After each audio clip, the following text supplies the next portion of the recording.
Comment préparer sa retraite au Canada grâce à l'immobilier?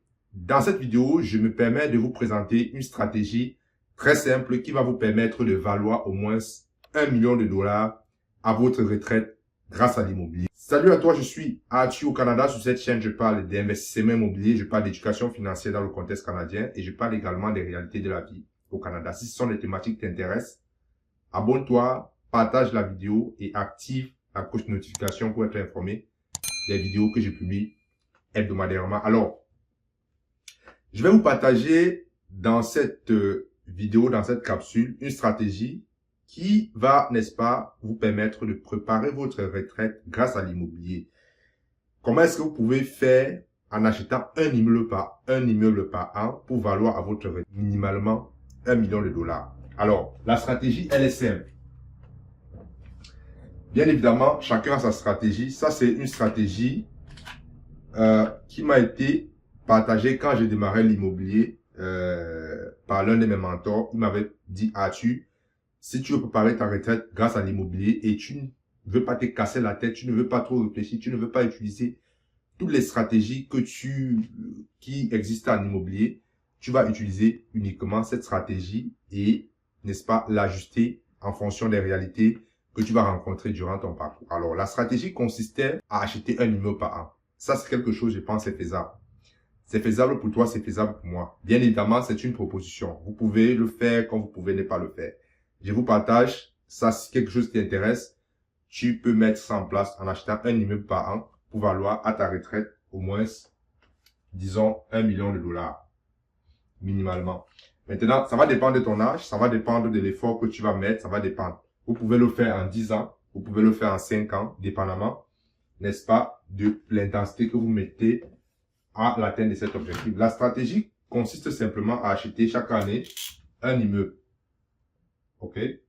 Cette année, disons cette année, vous achetez votre premier immeuble. OK? Ça, c'est l'année 1. L'année 2, vous achetez un autre immeuble.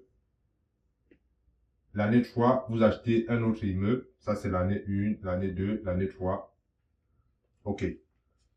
C'est quoi la stratégie? La stratégie, c'est que vous allez sortir l'argent de votre poche une seule fois pour mettre la mise de fonds pour le premier immeuble. Donc ici, vous aurez une mise de fonds. Vous mettez ici la mise de fonds qui peut, n'est-ce pas, provenir de votre épargne ou qui peut provenir, n'est-ce pas, du financement créatif. Du financement créatif. Lorsqu'on parle de financement créatif, ce sont des moyens de trouver de l'argent en dehors des moyens conventionnels. OK, le financement créatif, c'est d'autres stratégies pour trouver la mise de fonds pour acheter votre immobilier en dehors des moyens de financement conventionnels qui existent, n'est-ce pas, dans les livres et dans les documents. Vous utilisez votre créativité pour, n'est-ce pas, trouver l'argent pour acheter les immeubles. Les gens disent souvent acheter l'immeuble avec 0% de mise de fonds. C'est faux, ça n'existe pas. Dans la réalité, ça veut simplement dire que vous ne prenez pas, l'argent ne sort pas de vos poches. Je suis en train de préparer un cours sur le financement créatif où je vous apprends comment est-ce que moi, j'ai utilisé le financement créatif pour acheter des propriétés, que j'utilise toujours pour acheter des propriétés. La majorité des transactions que j'ai fait, l'argent, la majorité des cas n'est pas sorti de mes poches. Et pourtant, je possède des immeubles. Donc, je suis en train de préparer un cours pour ça. Si tu es intéressé par ce cours, écris-moi fais-moi un courriel. Je vais mettre mon adresse en bas de cette vidéo. Écris-moi, tu me dis, je veux, n'est-ce pas, avoir accès au cours sur le financement créatif. Et je vais, n'est-ce pas, vous contacter. On va prendre un rendez-vous pour discuter ça. C'est un cours, il y aura beaucoup de contenu dedans. Vous allez, voilà, ça sera intéressant. Vous allez voir les stratégies que vous n'aurez même pas pu imaginer. Par fin de parenthèse pour ma petite promotion. Donc, le but ici, c'est d'utiliser la mise de fonds pour le premier immeuble. Et l'autre élément aussi que vous devez surtout faire, c'est d'acheter en dessous de la valeur marchande. Ça veut dire quoi? Si la valeur de l'immeuble, je dis par exemple, si le premier immeuble, sa valeur vaut par exemple, disons 300 000, vous devez vous arranger, n'est-ce pas, à l'acheter par exemple à 270 000. Vous achetez à 270 000 dollars. D'accord? Vous mettez votre mise de fonds, vous achetez à 270 000 dollars. Ce qui fait que ça va vous créer une grosse équité. Ok, l'immeuble ici, la valeur c'est 300 000. Ok, vous achetez ici à 270. D'accord. Maintenant, après un an, vous aurez payé, ça c'est votre hypothèque qui va diminuer. Et vous aurez ce qu'on appelle ici une équité. Et vous pouvez sortir cette équité-là pour acheter le deuxième immeuble.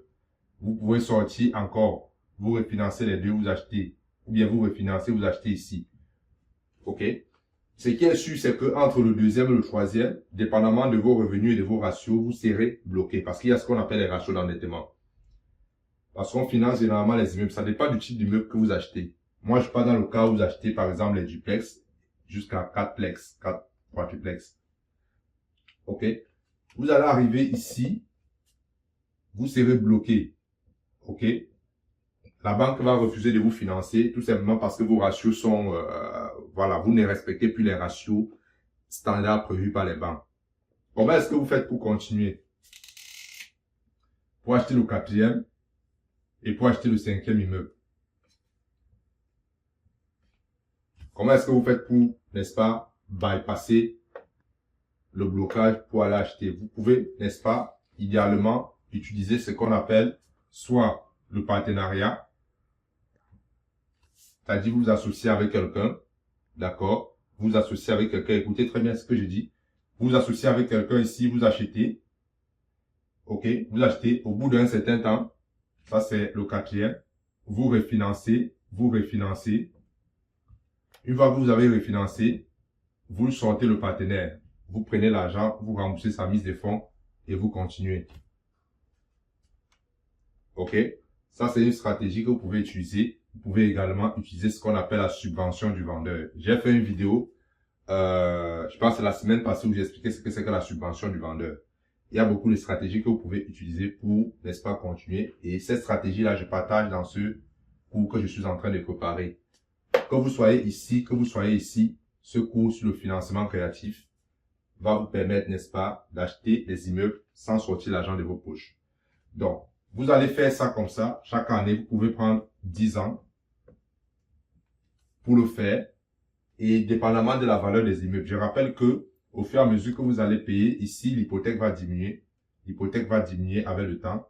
Et au bout de 10 ans minimalement, vous aurez une valeur nette d'1 million. Au bout de 10 ans, vous allez valoir 1 million.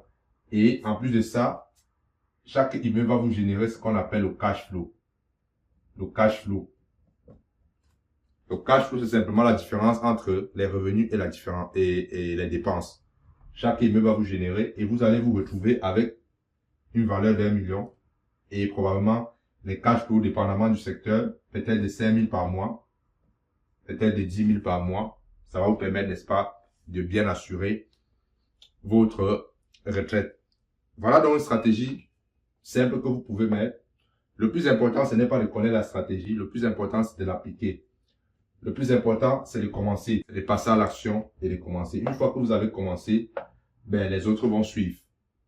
D'accord? Donc, voilà ce que j'avais à vous partager dans cette petite capsule. J'ai d'autres stratégies que je vais vous partager. Je vais vous partager peut-être la stratégie que moi j'utilise en investissement immobilier. Si ça peut vous inspirer pour démarrer et également pour atteindre vos objectifs en immobilier, ça me ferait plaisir. Je termine encore en rappelant que je suis en train de préparer un cours sur le financement créatif, c'est-à-dire trouver des stratégies pour investir en immobilier sans que l'argent ne sorte de vos poches. Je ne suis pas dans les discours selon lesquels il faut investir avec 0% de mise de fonds. Ça n'existe pas. Mais par contre, vous pouvez investir sans que l'argent ne sorte de vos poches. Voilà ce que j'avais à vous partager dans cette vidéo. J'espère que vous avez aimé. Si vous êtes intéressé par le cours sur le financement créatif, vous pouvez m'écrire par courriel ou vous pouvez remplir le formulaire, le calendrier de rendez-vous qu'il y a en dessous de cette vidéo. Ça me ferait plaisir de discuter avec vous. C'était Arthur. Ça m'a fait plaisir de partager cette capsule avec toi. Ciao.